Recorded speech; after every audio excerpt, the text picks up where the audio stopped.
Hi everyone and welcome to this video, the first in a series called Get to Grips with Grammar. In this series I will look at the basics of grammar to help you in your writing. I have other playlists where I look at how to improve your writing and how to boost your grade at Leaving Cert and Junior Cert, but this playlist is going to contain videos where we go right back to the beginning and look at the basic units of English grammar. In this video we're going to look at subjects and verbs, and we'll start with verbs. So a verb is a doing, action or being word. Here are some common examples: running, jumping, laughing, eating, and in a sentence they might look something like this.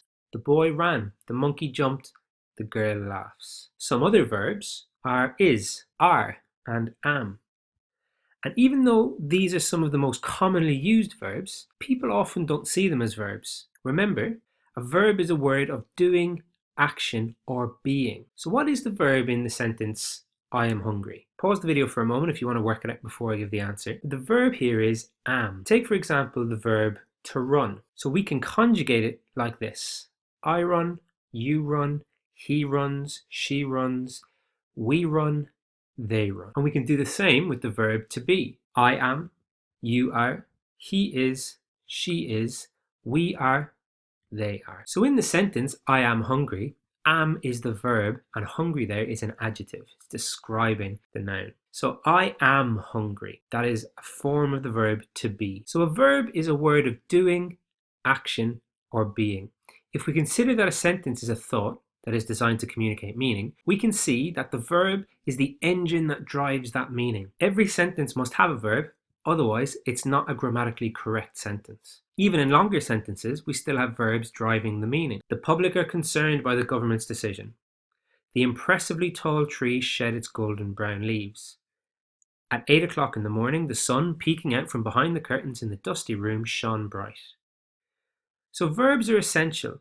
A sentence must always have a verb, but sometimes there is more than one verb in a sentence.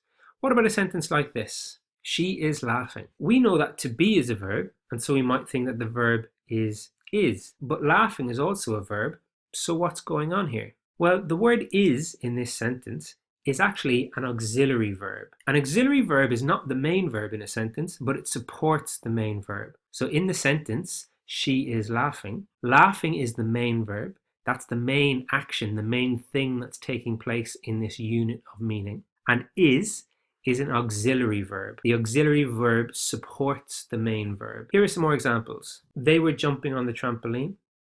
She is running too fast.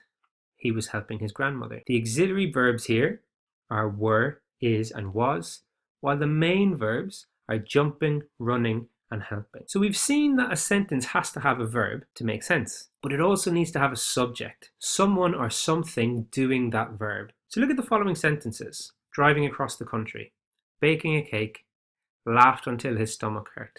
In each of these, there is something clearly missing. Who's doing each of these verbs? The driving, the baking, and who laughed until his stomach hurt? A subject doesn't always have to be a person. It could be anything, the weather, the universe, a dog, or a bookshelf. But there has to be someone or something performing or doing the verb in a sentence. In English, we almost always have the subject come before the verb, and because of that, it's usually quite straightforward to work out what the verb and what the subject are in any sentence. Take the following one for example. On Saturday morning, the bright sun streamed through the curtains of the bedroom. If we strip all the rest of the information away, we can see that the basic unit of meaning here, the engine that's driving the meaning in this sentence, is the sun streamed through the curtains. Or, to make it even more simple, just the sun streamed, the verb and the subject. In this video, we've seen that verbs are crucial to how a sentence works. We have seen that there are main verbs and auxiliary verbs, and remember, a sentence has to have a verb to make sense. The verb is the engine of the sentence. We also need a subject because we need to know who's doing that verb. In English, the subject almost always comes before the verb, so it's usually easy to work out once you've found what the verb is. I hope that you have found this video useful. Please subscribe if you haven't already and leave a comment if you have any questions. Don't forget to come back for the next video in this series where we're going to look at nouns.